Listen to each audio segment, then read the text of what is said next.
चलिए गाथा नंबर 281। पणनव इगि सत्तरसम अठठ चतुर छक्क छेव इगि दुग सोलुग दालम उदीरणा होन्ति जोगंता। पर्णनवैगि सत्तरसम् अट्ठट्ठय चतुरचक्कचेव इगि दुगसोलुगदालम् उदीरना होन्ति जोगंता। ठीक है दीदी? बहुत अच्छा। मिथ्या दृष्टि से लेकर जोगंता, जोगंता कहा मतलब मिथ्या दृष्टि से लेकर ही अपन समझ जाएंगे, है ना। इन गाथा में नहीं कहा मिथ्या दृष्टि से लेकर, जोगंता कह दिया, इससे समझ जाओ कि कहाँ से लेकर जोगंता। तो मिथ्या दृष्टि से लेकर सयोग केवली पर्यंत क्रम से पण नव इगि सत्तरसम। पण यानी 5, नव यानी 9, इगि यानी 1, सत्तरसम यानी 17, अठठ मतलब 8 8, य चतुर 4, छक्क 6, छच्चेव 6, इगी 1, दुग 2, सोलुग दालम 16 और उग दालम यानी 39 प्रकृतियों की उदीरणा विच्युति होती है। आगे समझ में? पहले बहुत अच्छे से आ गया दीदी, बहुत अच्छे से ये आपने को संख्या लगाना बहुत अच्छे से आपने बता दी। तो पहले गुण स्थान में 5 की उदय विच्युति भी 5 की हुई थी, है ना। दूसरे गुण स्थान में 5 की उदय विच्युति हुई थी, उदीरणा विच्युति भी 9 की हुई थी और उदीरणा विच्युति भी 9 की है। तीसरे गुण स्थान में उदय विच्युति 1 की, उदीरणा विच्युति भी 1 की। चौथे गुण स्थान में उदय विच्युति 17 की और उदीरणा विच्युति भी 17 की। पांचवें गुण स्थान में उदय विच्युति 8 की और उदीरणा विच्युति भी 8 की। 7वें और 13वें में विशेषता बताई थी, है ना। तो 7वें में क्या विशेषता है? उदय विच्युति 5 की है, उदीरणा विच्युति 8 की है। कौन सी 3 जुड़ गई हैं? साता वेदनीय, असाता वेदनीय और मनुष्यायु। फिर 7वें गुण स्थान में 4 की उदय विच्युति, 4 की उदीरणा विच्युति। 8वें गुण स्थान में 6 की उदय विच्युति और 6 की ही उदीरणा विच्युति। 9वें गुण स्थान में 6 की उदय विच्युति, 6 की उदीरणा विच्युति। 10वें में 1 की उदय विच्युति और 1 की उदीरणा विच्युति। 11वें में 2 की उदय विच्युति और 2 की ही उदीरणा विच्युति। 12वें में 16 की उदय विच्युति और 16 की ही उदीरणा विच्युति। 13वें में विशेषता है। क्या विशेषता है? 30 की तो उदय विच्युति है और 30 धन 12 ऋण 3 मतलब 9। 30 धन 9 की 39 की उदीरणा विच्युति है। 30 की उदय विच्युति, हाँ 42 में 3 घटाए थे, वही यहाँ पर बताया है। 12 वाली में से 3 घटाया है तो 39 की उदीरणा विच्युति हो गई। और 14वें गुण स्थान में उदय विच्युति 12 की, उदीरणा विच्युति 14वें में नहीं होती है। अब गाथा नंबर 282।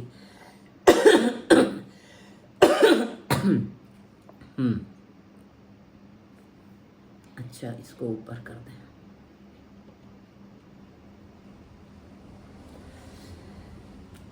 सत्तर से कारख चदू सही है तो हाँ, रिवीजन चल रहा। आज भैया नहीं है ना, आप लेट आई हैं।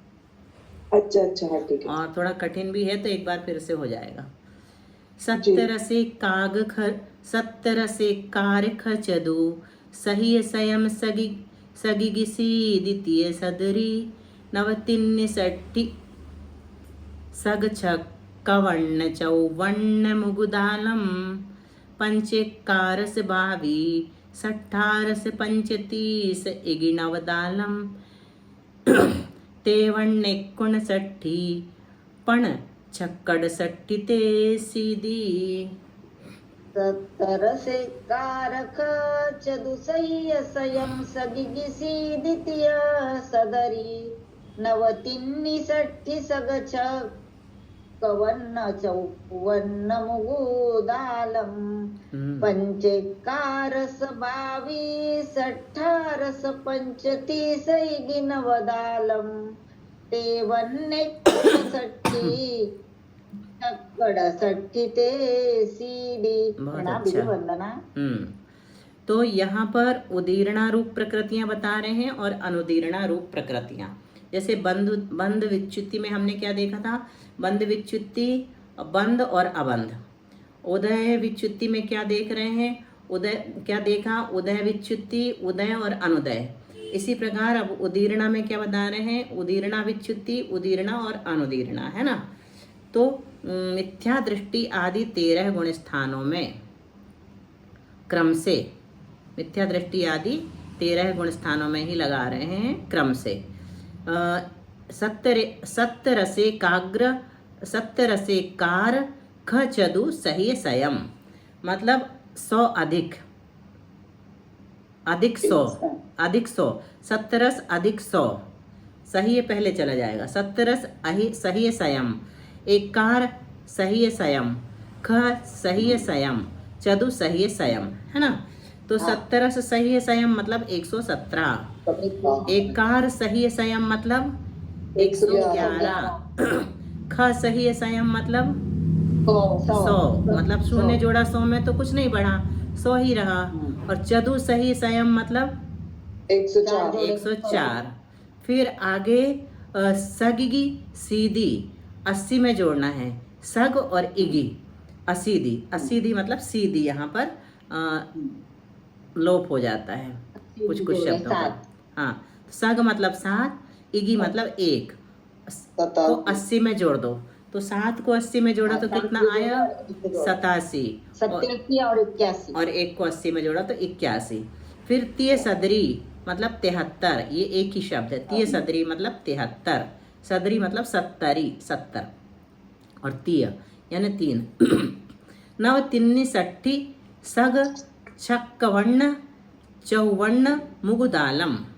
अब क्या कह रहे हैं, नव तिन्नी 60, नव तिन्नी 60, 9 और 3 को 60 में जोड़ दो तो कितना होगा, 60 में 9 को जोड़ा तो कितना आ गया, 69, और 3 को जोड़ा तो कितना आ गया, 63। फिर सग छक्क वर्ण 50 में क्या क्या जोड़ना है, 7 और 6, सग मतलब 7, छक्क मतलब 6, तो 7 जोड़ा तो कितना आ गया, 57, और 6 जोड़ा तो 56। फिर चौवन्न इकट्ठा लिख दिया, चौवन्न मतलब 54। मुगदालम, मुगदालम मतलब उगदालम लेना, दाल से कम, दाल से कम। तो 39 प्रकृतियां उदीर्णा रूप हैं। ये तो हो गई उदीर्णा प्रकृतियां 1 से लेकर के 13वें गुण स्थान तक। अब अनुदीर्णा रूप कितनी है तो बताते हैं, मिथ्या दृष्टि आदि 13 गुण स्थानों में क्रम से पंचेकारस 22 18, पंचेकारस इसमें सीधा सीधा है, अधिक नहीं करना है किसी में। पंच यानी 5, एकारस मतलब 11, 22 मतलब 12, 18, 22 के बाद 18 सा उसमें चला जाएगा 22 में, तो 18 निकलेगा मतलब 18, 35 मतलब 35, इगिनव दालम यहाँ पे जोड़ना है, दाल में कितना जोड़ना है, 1 और 9, तो 1 जोड़ा तो कितना आ गया, 41, और 9 जोड़ा तो 49। बहुत अच्छा। और तेवन्ने 59, तेवन्न पूरा शब्द है, तेवन्न पूरा, तेवन्न मतलब 53 पूरा शब्द है ना, पूरा शब्द है। और 59 मतलब 1 षष्ठी मतलब 59, और पण छक्कड़ 60, 5 6 और 8 षष्ठी, 5 6 और 8 को 60 में मिलाना, तो 5 मिलाया तो कितना हो गया, 65, 6 मिलाया तो 66, और 8 मिलाया तो 68, और ते सीधी मतलब 83 प्रकृतियां अनुदीर्णा रूप जानना। तो ये क्रम से लगा लेना, पहले गुण स्थान में 5, दूसरे में 11, तीसरे में 22, चौथे में 18, पांचवें में 35, छठे में 41, सातवें में 49, आठवें में 53, 9वें में 59, 10वें में 65, 11वें में 66, 12वें में 68 और 13वें में 83 प्रकृतियां अनुदीर्णा रूप हैं। तो अब हमने देख लिया उदीर्णा विच्युति, उदीर्णा और अनुदीर्णा। देखो क्या बोलते दीदी, सीधी सीधी मतलब असीधी बोलते हैं, लेकिन वो लोप हो जाता है, एक शब्द के बाद रहता तो आ का। असीधी, असीधी, सत्तरी, असीधी। तो पहले गुण स्थान में उदीर्णा विच्युति कितने की है? 5 की, और 5 की। उदीर्णा 117 की, और अनुदीर्णा भी 5 की। तीर्थंकर, आहारक दिक, सम्यक मिथ्यात्व और सम्यक्त्व। ठीक है, ये सब लिखा हुआ है यहाँ पर। फिर दूसरे गुण स्थान में उदीर्णा विच्युति 9 की, उदीर्णा 111 और अनुदीर्णा 5, 5, 10 और एक नरकानुपूर्वी 11। फिर दीदी स्क्रीन पे नहीं आ रहा है, स्क्रीन पे आ तो रहा है, सबको दिख रहा कि नहीं दिख रहा? नहीं दीदी, पहली वाली गाथा लगी। नहीं, ये चार्ट दिखा रहे हैं ना हम, जिसमें कर्सर चला रहे हैं। नहीं लगी पुराना वाला है क्या? 281 गाथा का है, बाद का नहीं है। नहीं, गाथा नहीं, ये चार्ट जहाँ हमारा कर्सर चल रहा है वो दिख रहा है? अब नहीं, चार्ट अब आया है दीदी। अभी दिख रहा ना? हाँ, तीसरे गुण स्थान में 1 की उदय विच्युति, नहीं आया दीदी, अभी नहीं आया। 100 की उदीर्णा और आ गया है। 14 विच्छिन्न, तीर्थंकर, आहारक दिक, सम्यक्त और 4 अनुपूर्वी, इनकी अनुदीर्णा है। चौथे गुण स्थान में 17 की उदीर्णा विच्युति है और 104 की उदीर्णा है और 18 की अनुदीर्णा है।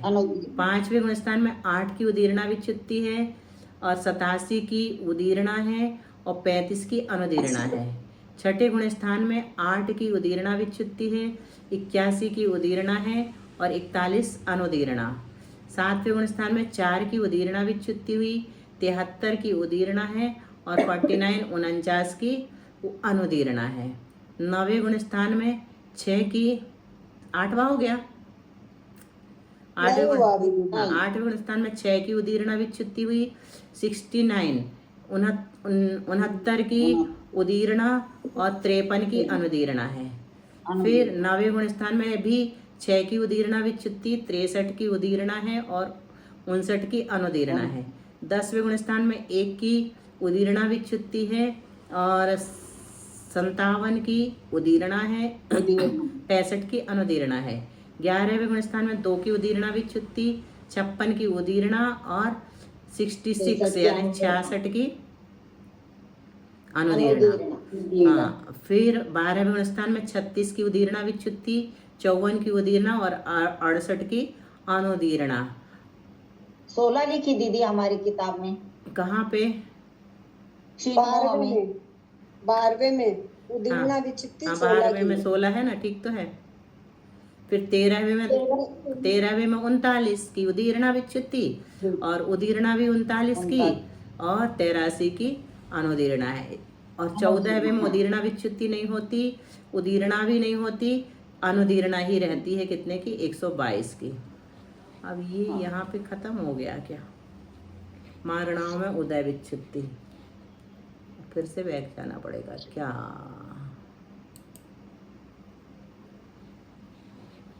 कहाँ तक हो गया? 89, 200 कौन सी गाथा थी? 282, 84 चाहिए अपने को भी।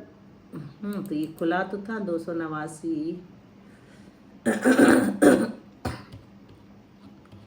इसमें तो शो कर रहा है। चलो अब मारणाओं में उदय विच्युति देखते हैं हम, ये कहाँ तक ले रहा देखते हैं। पुस्तकें हैं ना सबके पास? जी जी जी दीदी। गद्यादिसुजो गाणम पैडिप्पहुदीन मोग सिद्धाणम सामित्तमने दव्वम कमसो उदयम समासेज। गदियादि सुजोगाणं पैडिप्पहुदीनमोघसीधाणं सामित्तं नेदव्वं कमसो उदयं समासेज। प्रणाम दीदी, वंदना। ओग सिद्धाणम, यानी जो गुण स्थानों में बताया गया है ऐसा, शायद ये निकल गया, इसमें गलत डाला था, ठीक है। जो गुण स्थानों में बताया गया है ऐसा प्रकृति स्थिति अनुभाग पैडिप पहुदीन, यानी प्रकृति स्थिति अनुभाग और प्रदेश का सामित्यम यानी स्वामीपना, गति आदिसु गति आदि मारणाओं में उदयम समासेज्य मतलब उदय की अपेक्षा निदब्बम क्रमशः घटित कर लेना चाहिए। मारण शब्द का अर्थ कल बताया था, अन्वेषण या खोजना। जिन परिणामों के द्वारा जीव का अन्वेषण किया जाए अथवा जिन पर्यायों में जीव का अन्वेषण किया जाए उन्हें मारणा कहते हैं। मारणाएं 14 हैं, गति आदि। अब गाथा नंबर 285, ये सब अपन ने देख लिया था। गदि आणु आऊ उद ओ सपदे भू पुण्य बादरे ताओ उच्चुदाओ नर देवे तीर्णति गुदाओ नरे तिरिये। गदियानो आउ उदो सपदे भूपुन पद पाद ताओ उच्चुदो नर देवे कीर्ति गुदो नरे। तो क्या कह रहे हैं, किसी भी विवक्षित भाव के पहले समय में ही उस विवक्षित भाव के योग्य गति आनुपूर्वी और आयु का उदय रहता है। गदि आनु आउ उदवो, गति आनुपूर्वी और आयु का उदय रहता है। और सपदे कहने से एक जीव के समान ही गति आनुपूर्वी तथा आयु का उदय युगपत हुआ करता है। मतलब एक जीव के एक ही गति आनुपूर्वी तथा आयु का उदय युगपत हुआ करता है। क्या विवक्षित आयु गति आनुपूर्वी का उदय विवक्षित भाव के पहले समय में युगपत होता है। बताया था कल, उदाहरण क्या दिया था, जैसे यहाँ से किसी जीव ने मरण किया तो अब उसको मर करके त्रियंच गति में जाना है, तो पहले ही समय में, भाव के पहले समय में उस भाव के योग्य गति त्रियंच गति का उदय हो जाएगा, त्रियंच गत्यानुपूर्वी का उदय हो जाएगा और त्रियंच आयु का उदय हो जाएगा। और ताओ यानी आतप नाम कर्म का उदय बादर पर्याप्तक पृथ्वी का एक जीव के होता है। भू पुण्य बादरे, बादर पुण्य यानी पर्याप्तक, भू यानी पृथ्वी का एक जीव के होता है। और उच्च उदय नर देवे, उच्च गोत्र का उदय मनुष्य और देवों के ही होता है। और थीण तिग उदय नरे तिरिये, स्त्यान गृद्धि आदि 3 निद्रा प्रकृतियों का उदय मनुष्य और त्रियंचों के ही होता है। ठीक है, आ गया गाथा का अर्थ समझ में? जी दीदी बहुत अच्छे से आ रहा है। अब स्वामी बताना है। विवक्षित गति आनुपूर्वी आयु कर्म का उदय अपनी अपनी गति में ही होता है ना। आनुपूर्वी का उदय मात्र कहाँ होता है? विग्रह गति में होता है। विग्रह गति, ठीक है। अब प्रकृति नरक गति, नरक गत्यानुपूर्वी, नरकायु, इन प्रकृतियों का स्वामी कौन है? नारकी है। त्रियंच गति, त्रियंच गत्यानुपूर्वी, त्रियंच आयु, इनका स्वामी कौन है? त्रियंच है। मनुष्य गति, मनुष्य गत्यानुपूर्वी, मनुष्य आयु, इनका स्वामी कौन है? मनुष्य। देवगति, देवगत्यानुपूर्वी और देवायु, इनका स्वामी कौन है? देव है। अब उदय प्रकृतियों के नियम बताते हैं। उदय प्रकृतियों के नियम क्या है? अभी और है, यही चल रहा है अपना। आतप प्रकृति का स्वामी कौन है?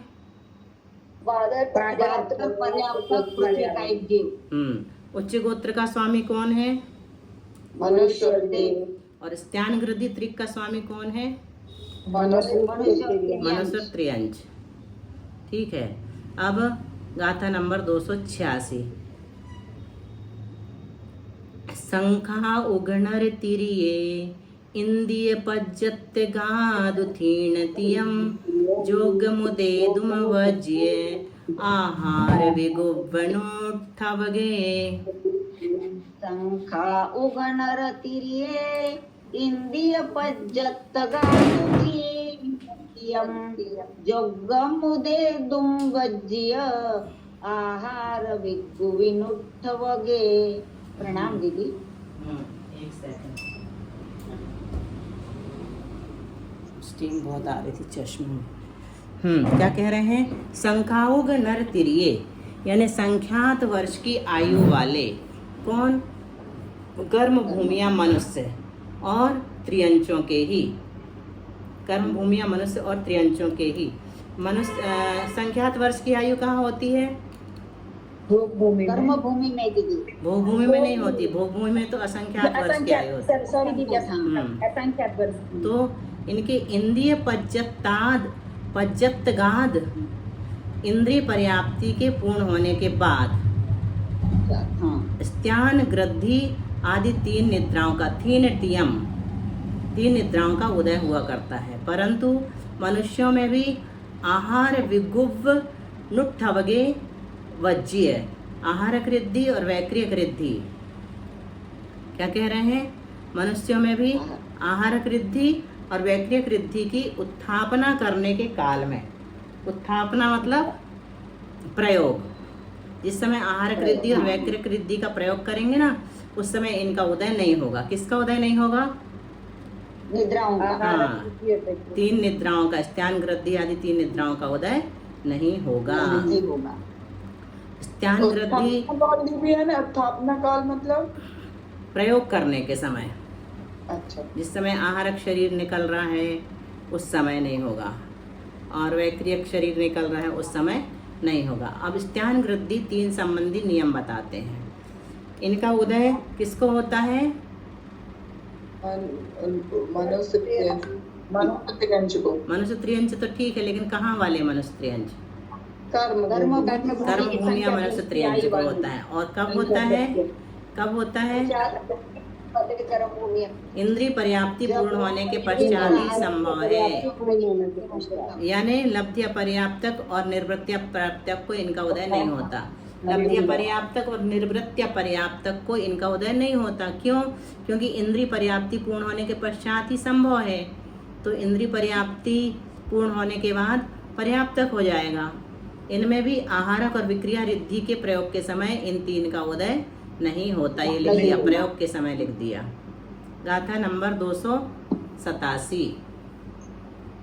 ऐदा पुण्य नहीं थी संढोविय घम्य नारयम मुच्चा थी संढय दे कम सो नानु चौ चरिम तिन्नानु।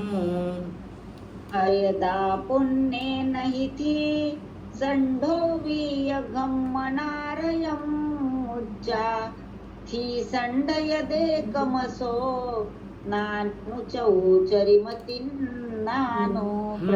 तो क्या कह रहे हैं? निर्वृत्ति पर्याप्तक असंयत गुण स्थान में स्त्री वेद का उदय नहीं है। निर्वृत्ति पर्याप्तक असंयत गुण स्थान में स्त्री वेद का उदय क्यों नहीं है? क्योंकि वो नियम से पर्याप्ति पूर्ण करेगा। नहीं, क्योंकि असंयत सम्यक दृष्टि जीव मरण करके स्त्री नहीं होता। स्त्री में और नपुंसक में नहीं जाता। नरक, नपुंसक में जाएगा तो पहले नरक में जाएगा, बस क्षायिक सम्यक दर्शन के साथ, है ना। और घम्म नारियम मुच्चा संढोविया, ये लिख दिया। इसी प्रकार घर्मा नामक नरक के सिवाय अन्य तीन गतियों की चतुर्थ गुण स्थानवर्ती निर्वृत्य पर्याप्त अवस्था में नपुंसक वेद का भी उदय नहीं होता। घर्मा नामक नरक में बस होता है। क्यों होता है वहां पर? नरक से पहले आयु बंद कर लिया हो तो हाँ, तो नरक में चौथे गुण स्थान के साथ जा सकते हैं। इसी कारण स्त्री वेद वाले असंयत के चारों अनुपूर्विका तथा नपुंसक वेद वाले असंयत के नरक के बिना अंत की तीन अनुपूर्वी प्रकृतियों का उदय नहीं होता। क्या समझ में आया? स्त्री वेद वाले असंयत की कौन सी अनुपूर्वी का उदय होगा? वापस पूछिए दीदी। कौन? हमने क्या पूछा दीदी? वापस पूछिए, मैं नहीं सुन हाँ, पाई। स्त्री वेद वाले असंयत के कौन से अनुपूर्वी का उदय होगा? यहाँ पे क्या लिखा है? स्त्री वेद वाले असंयत के चारों अनुपूर्वी का उदय नहीं होता लिखा है। मतलब ये हुआ कि किसी भी अनुपूर्वी का उदय नहीं होगा। क्यों नहीं होगा? क्योंकि स्त्री वेद के साथ जाएगा ही नहीं असंयत सम्यक दृष्टि, है ना। असंयत सम्यक दृष्टि स्त्री बनता ही नहीं, तो अनुपूर्वी का उदय होने का सवाल ही नहीं उठता। अब देखो स्वामी बताओ, स्वामी और प्रकृति। निर्वृत्ति अपर्याप्त असंयत गुण स्थान वर्ती किस प्रकृति का स्वामी है? स्त्री वेद का।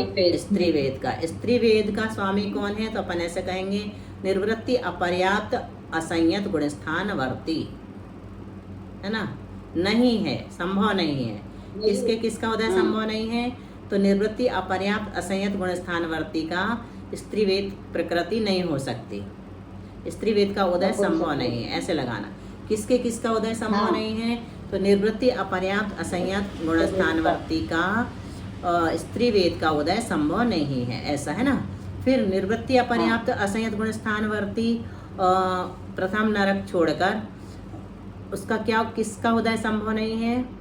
नपुंसक वेद का उदय संभव नहीं है। फिर असंयत स्त्री वेदी का कौन से? चारों अनुपूर्वी का उदय संभव नहीं है। और असंयत नपुंसक वेदी का नरक छोड़कर 3 अनुपूर्वी का उदय संभव नहीं है। ठीक है, गाथा नंबर 288। कितना हो गया समय? लेकिन ये समझ नहीं आया कुछ। मतलब इनका जो है ना चौथे गुण स्थान वाला स्त्री में नहीं जाता, स्त्री में जन्म नहीं लेता, सीधा सीधा 6 ढाला की भाषा है ये, कुछ नहीं है। प्रथम नरक बिन षडभू ज्योतिष बान भवन षड नारी थावर विकलत त्रय पशु में नहीं उपजत समकित धारी। ये वाली बात यहाँ पर दूसरे शब्दों में बताई गई है कि निर्वृत्ति अपर्याप्तक जो चौथे गुण स्थान वाला है वो स्त्री वेदी नहीं हो सकता। क्यों नहीं हो सकता? क्योंकि स्त्री बनता ही नहीं है। इसी प्रकार निर्वृत्ति अपर्याप्तक असंयत गुण स्थानवर्ती जो है पहले नरक को छोड़कर बाकी के नरकों में जन्म लेकर के नपुंसक वेदी नहीं हो सकता। नपुंसक वेदी नहीं हो सकता मतलब बाकी के नरकों में उसका जन्म ही नहीं होता।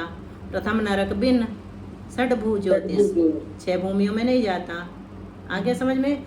और असंयत स्त्री वेदी के 4 अनुपूर्वी नहीं होंगी क्योंकि वो स्त्री वेदी है, तो स्त्री वेद के साथ उसका मरण, स्त्री वेद में जाने के लिए उसका मरण होगा ही नहीं, मतलब कोई भी अनुपूर्वी नहीं होगी। स्त्री वेदी होगा ही नहीं तो अनुपूर्वी का सवाल ही नहीं उठता, कार्बन का योग नहीं बनेगा। असंयत नपुंसक वेदी को नरक को छोड़कर 3 अनुपूर्वी नहीं होते।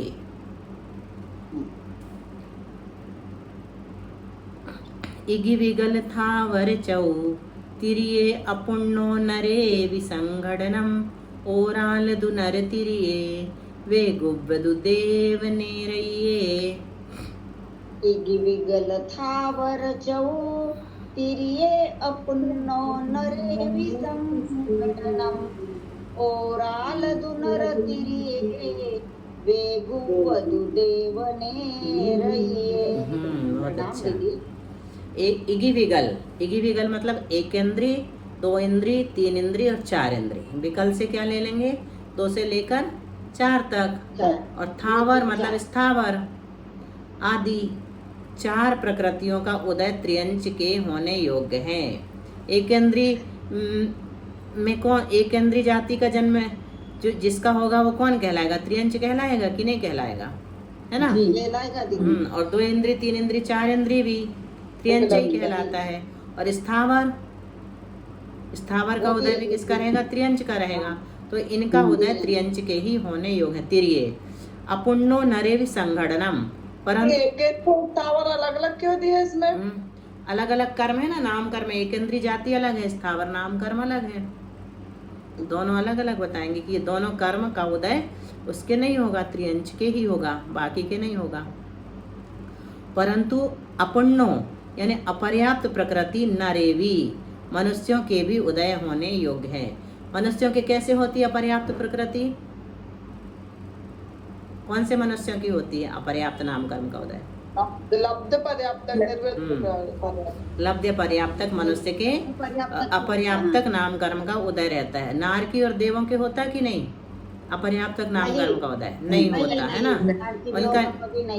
उनका निर्वृत्ति अपर्याप्तक अवस्था बनती है लेकिन लब्ध पर्याप्तक नहीं बनते। और संघड़नम यानी वज्र सब नाराज आदि 6 संघनन। ओरालदू, ओरालदू मतलब कौन लेंगे, क्या लेंगे ओरालदू से? औदारिक शरीर, औदारिक आंगोपांग। और नर तिरिये, ये किसके होते हैं? ये प्रकृतियाँ किसके होंगी? वज्र सब नाराज आदि 6 संघनन किसके होंगे? मानव 183 देव और नारकी के होंगे कि नहीं? नहीं नहीं उनके होंगे। तो संघनन कौन नहीं बचा? होगा। औपचारिक शरीर तो ना उनका वैक्रिक शरीर है हाँ, ना। तो कौन नहीं? संघनन तो खैर संघनन की बात पूछ रहे हैं। वैक्रिक शरीर वालों के संघनन होते ही नहीं हैं, इसलिए देव और नारकी के नहीं होंगे। और औदारिक शरीर, औदारिक अंगोपांग मनुष्य त्रियंच के ही होते हैं, ये तो स्पष्ट है। फिर वेगुव्य दु देव नेरये, वैक्रियक दिक मतलब वैक्रिक शरीर और वैक्रियक अंगोपांग, ये 2 प्रकृतियां किसकी होंगी? किसके उदय होने योग्य हैं? नारकी होंगे। देव और नारकी के। अब फटाफट बताइए। एकेंद्रिय विकलत त्रय, इनका स्वामी कौन है? त्रियंच। त्रियंच। तिर्यंच और स्थावर सूक्ष्म साधारण का स्वामी कौन है? तिर्यंच गति के जीव। त्रियंच ही है। और अपर्याप्त का स्वामी कौन है? त्रियंच और मनुष्य। और 6 संघनन और औदारिक दिक का स्वामी कौन है? त्रियंच और मनुष्य। और वैक्रिक दिक का स्वामी कौन है? देव और नारकी। अब गाथा नंबर 289। तेउति गुण तिरिखे सुज्जोवो बादरे सुपुण्येषु शेषाणं पैडीनम् ओघं बाहोदि उदोदु।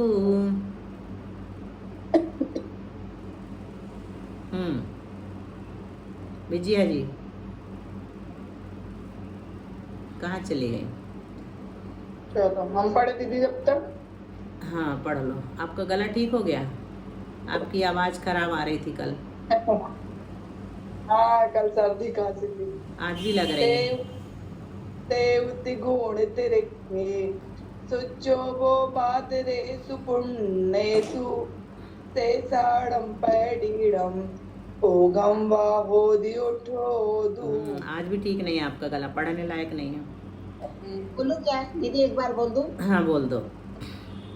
फोन आ गया था दीदी। हाँ हम्म तेउति गुण तिरिखे सुज्जो बादरे सुपुण्येषु शेषाणं पैडीनम् ओघं बाहोदि उदोदु। तेउति, तेउति से कौन क्या लेंगे? तेजस का एक, वायु का एक और वनस्पति का एक। वनस्पति का एक में भी कौन सी वनस्पति? साधारण वनस्पति का एक। साधारण। इनको तिरिखे सुज्जोवो बादरेषु पुण्येषु, ऊण इनको छोड़कर तेउ ति ऊण, तेउ तिग ऊण, यानी इन तीनों को छोड़कर अन्य जो बादरेषु पुण्येषु, बादर पर्याप्तक, पुण्येषु यानी पर्याप्तक त्रियंचों के क्या होता है? उज्जोवो उद्योत प्रकृति उदय योग्य है। तो उद्योत प्रकृति का उदय किसके नहीं होगा? तेजस कायिक के नहीं होगा, वायु कायिक के नहीं होगा, साधारण वनस्पति कायिक को नहीं होगा। तो बाकी के जो बादर पर्याप्तक त्रियंच हैं उनके उद्योत प्रकृति का उदय हो सकता है। उद्योत प्रकृति के उदय वाले जीव कहाँ रहते हैं मुख्य रूप से? विमान, ज्योतिषी देवों में विमान, चंद्रमा में। चंद्रमा के विमान के अलावा और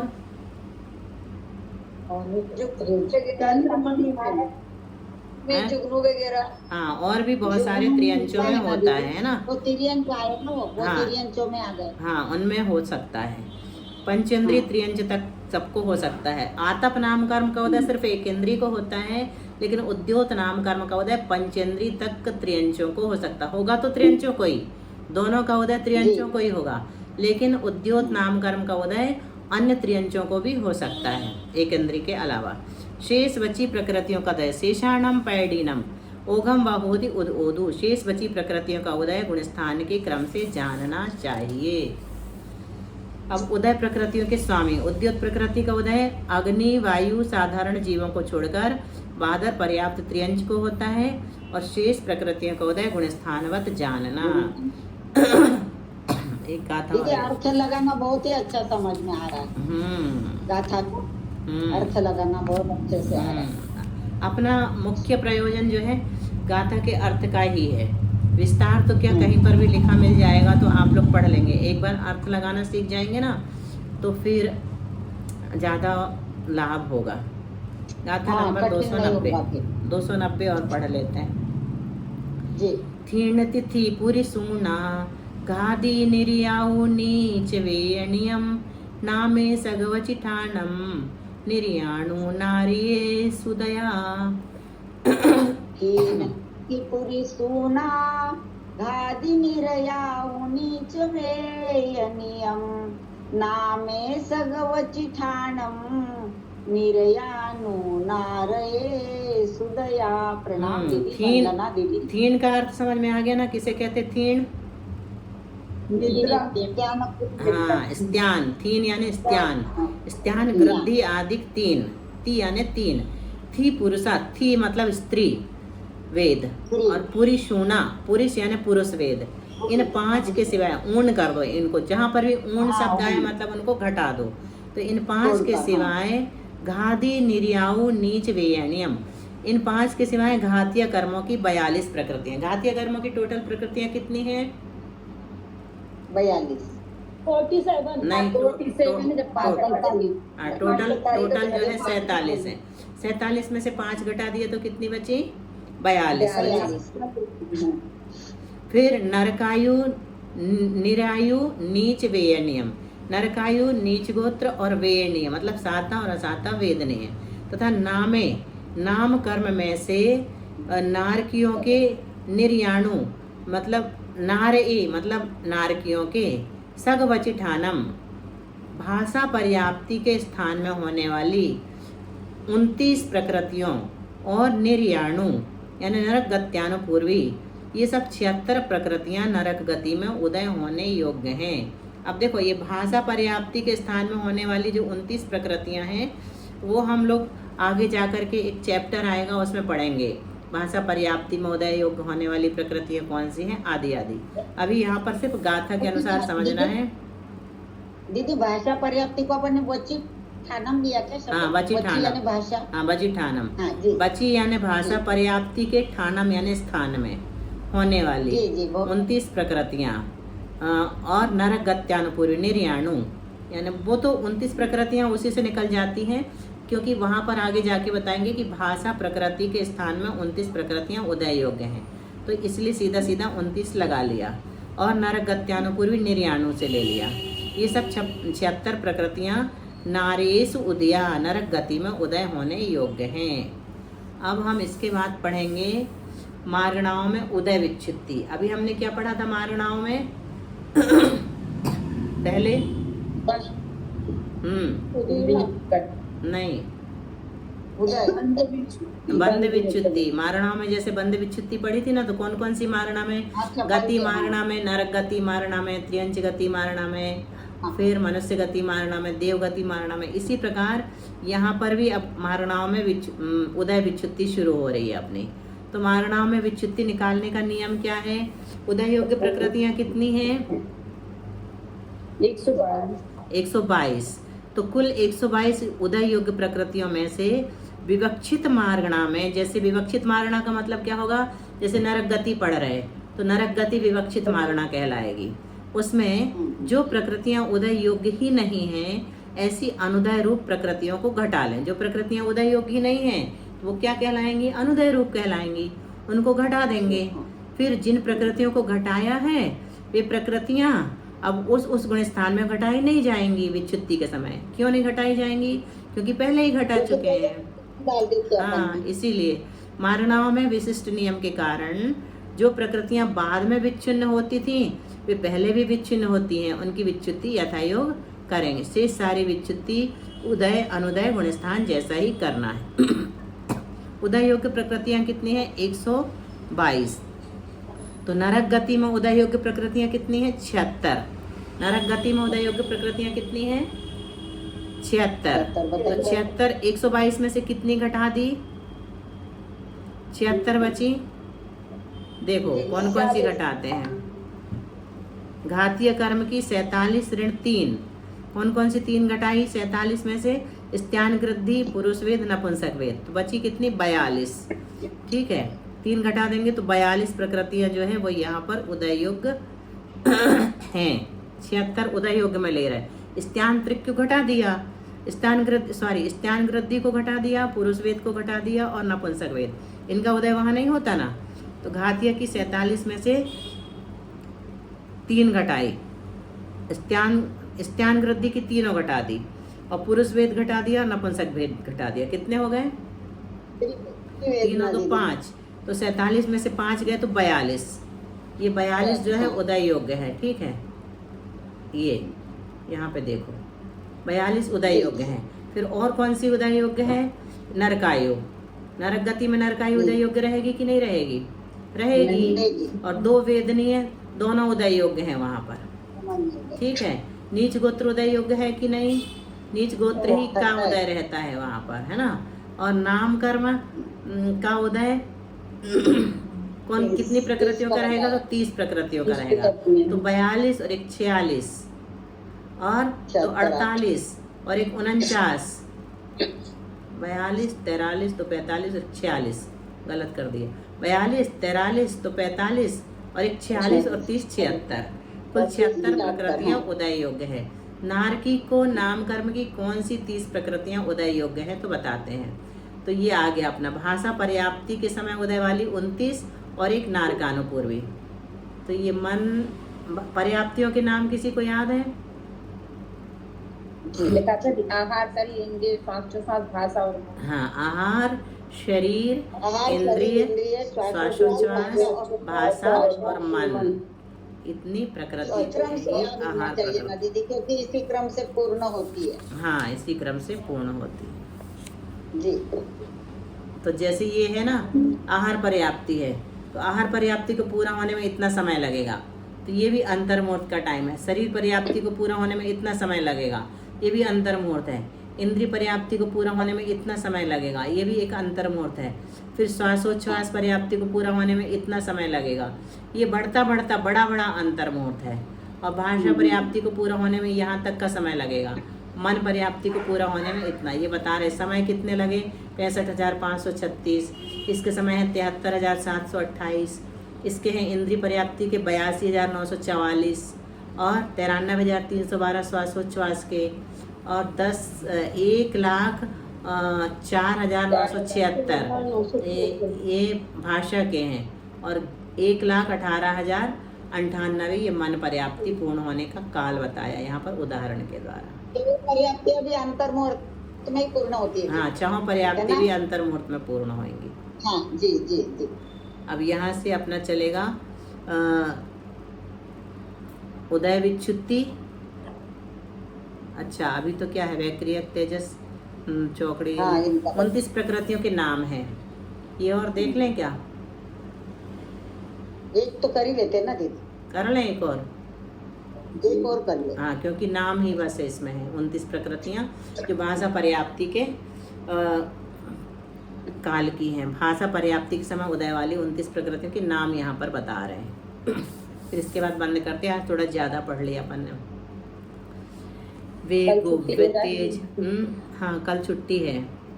वे गुव्य तेज थिर सुह दुग्गदि हुंड निमिण पंचिंदी निरय गदि दुर्भगा गुरु तस वर्ण चौयव चिठाणम। अच्छे से पढ़िए विजया जी, हमने गड़बड़ पढ़ दिया। नहीं अच्छी पढ़ी दीदी आप। वे गुव्य तेज थिर सुह दुग्गदि, एक कोई बोलता है ना बीच में तो फिर आवाज। हाँ, कोई बीच में मत बोलो, म्यूट कर। वे गुव्य तेज थिर सुह दुग्गदि हुंड निमिन पंचिंदी निरय गदि दुर्भगा गुरु तसवन्न चौयव चिठाणम। मैं भी देखती हूँ, मेरे साथ भी कोई बोलने लगा था तो मैं भी थोड़ी डिस्टर्ब हुई थी। वे गुव्य तेज थिर सुह दुग्गदि हुंड निमिण पंचिंदी निरय गदि दुर्भगा गुरु तस वर्ण चौयव चिठाणम। ठीक है। अब गाथा तो बोलना चाहिए सभी ने, लेकिन म्यूट करके हाँ, बोलना म्यूट चाहिए, करके तो सब लोग फिर खूब की बोलो, आवाज अच्छी आती। कोई दिक्कत नहीं। हाँ, बराबर बोलना ही चाहिए सभी ने, लेकिन म्यूट करके बोलना चाहिए। देखो जोड़ा ले रहे हैं किस किस का? वे गुव्य, वैक्रियक द्विक, तेज द्विक और स्थिर द्विक और सुह द्विक। वैक्रियक द्विक कौन कौन सी कहलाएंगी? वैक्रिक शरीर और वैक्रिक शरीर, वैक्रिक आंगोपांग। तेज द्विक कौन सी कहलाएंगी? तेजस और कार्मण। स्थिर द्विक कौन सी कहलाएंगी? स्थिर और अस्थिर। और शुभ द्विक, शुभ अशुभ शुभ और अशुभ। दुर्गति मतलब दुर्गति, दुर्गति मतलब अप्रशस्त विहायो गति। दुर्गति मतलब वो वाली दुर्गति नहीं कि दुर्गति हो गई, अप्रशस्त विहायो गति। और हुंड मतलब हुंडक संस्थान। निमिण मतलब निर्माण एक। पंचेंदी, पंचेंद्री जाति एक। निरय गति यानी नरक गति एक। और दुर्भग, अगुरु, तस, वर्ण, चौ, ये चार चार लेना। दुर्भग आदि चार, दुर्भग आदि चार से क्या लेंगे? दुर्भग, दुस्वर, अनादेय और अयशस कीर्ति। बहुत बढ़िया, ये दुर्भग आदि चार हैं। फिर अगुरु लघु आदि चार में क्या लेंगे? अगुरु लघु, उपघात, परघात और उच्छ्वास। हाँ बिल्कुल ठीक, हाँ बिल्कुल ठीक, यही लेंगे अगुरु लघु आदि चार में। और त्रस आदि चार में क्या लेंगे? त्रस, बादर, पर्याप्तक और प्रत्येक शरीर। हाँ बिल्कुल ठीक है। ऐसे ही क्रम से याद रहे तो अपन फटाफट बता सकते हैं। और वर्ण आदि चार तो सबको पता ही है, वर्ण, रस, गंध और स्पर्श। ये हो गई 29 प्रकृतियां। 29 जोड़ो जरा। 2, वैक्रिक 2, तेजस 2, 4, स्थिर 2, 6, शुभ 2, 8, अप्रशस्त 1, 9, हुंडक 10, निर्माण 11, पंचेंद्री 12, नरक गति 13, दुर्भग आदि 4, 13 और 4 17, अगुरु लघु 4, 17 और 4 21, और त्रस आदि 4, 21 और 4 25, और वर्ण आदि 4 और 29। ये भाषा पर्याप्ति के समय उदय वाली प्रकृतियां हैं। याद रखने के लिए कैसे रखेंगे? 12 ध्रुवोदयी प्रकृतियां हैं। तेजस, कार्बन, शरीर, वर्णादि 4, अगुरु लघु, निर्माण, स्थिर, अस्थिर, शुभ, अशुभ। इनका उदय प्रत्येक अवस्था में पाया जाता है जब तक विच्युत्ति न हो जाए। फिर बची कितनी ध्रुवोदय के अलावा? तो नरक गति, पंचेंद्री जाति, वैक्रिक शरीर, अंगोपांग, हुंडक संस्थान, परघात आदि 3, प्रशस्त विहायो गति, त्रस आदि 4, दुर्भग 4, ये 12 ध्रुवोदयी प्रकृतियां हैं। देखिए, भाषा प्रकृति के उदय होने से इसका तात्पर्य क्या? भाषा प्रकृति नहीं है, भाषा पर्याप्ति है। भाषा पर्याप्ति है। तो ये हमने बताया ना कि आगे आने वाला एक चैप्टर, उसमें पढ़ेंगे कि भाषा पर्याप्ति किसे कहते हैं, भाषा पर्याप्ति का स्थान कौन सा कहलाता है। तो उसमें ये 29 प्रकृतियों का उदय पाया जाएगा। इनका उल्लेख और भी जगह आएगा, इसलिए ये 29 प्रकृतियां अगर हम लोग याद कर सकें तो बहुत अच्छा होगा। ये भी याद करने की चीज़ है। कुछ चीज़ें अपन लोग टिक कर लेंगे कि हमें इनको समय अगर मिलता है, हाँ समय मिलेगा तो याद करके रखेंगे। बंच है ये 29 प्रकृति। जब अपन रिवीजन करेंगे ना दीदी, तब हाँ, याद कर लिया करेंगे। ऐसे ही करेंगे अपन। तो 3-4 बार बोलेंगे तो याद हो जाएंगे। चलिए आज इतना ही रखते हैं। इंटरेस्ट आ रहा है दीदी, अच्छा लग रहा है, मन लग जाता है। बहुत इंटरेस्टिंग है। कर्मकांड पढ़ने के बाद ऐसा लगता है फिर से शुरू करो, मतलब पूरा होने के बाद। बहुत इंटरेस्टिंग। चलिए जिनवाणी स्तुति। आपको बहुत बहुत धन्यवाद पढ़ाने के लिए। नहीं धन्यवाद नहीं, ये तो परस्परोपग्रह जीवा नाम है। जिसको कुछ आता है थोड़ा बहुत एक दूसरे को दे। चलो जिनवाणी स्तुति कर लें। वाणी जिनेन्द्र कथिता दुख हारिणी है, संत्रस्ति भव्य जन को सुखदायिनी है। तेरा करूं स्तवन में ऐ अम्ब देवी, तो शीघ्र ही बन सकूं निज आत्म सेवी। हे शारदे अब कृपा कर दे जरा, तो तेरा उपासक खड़ा भव से डरा जो। माता विलंब करना मत मैं पुजारी, आशीष दो बन सकूं बस निर्विकारी।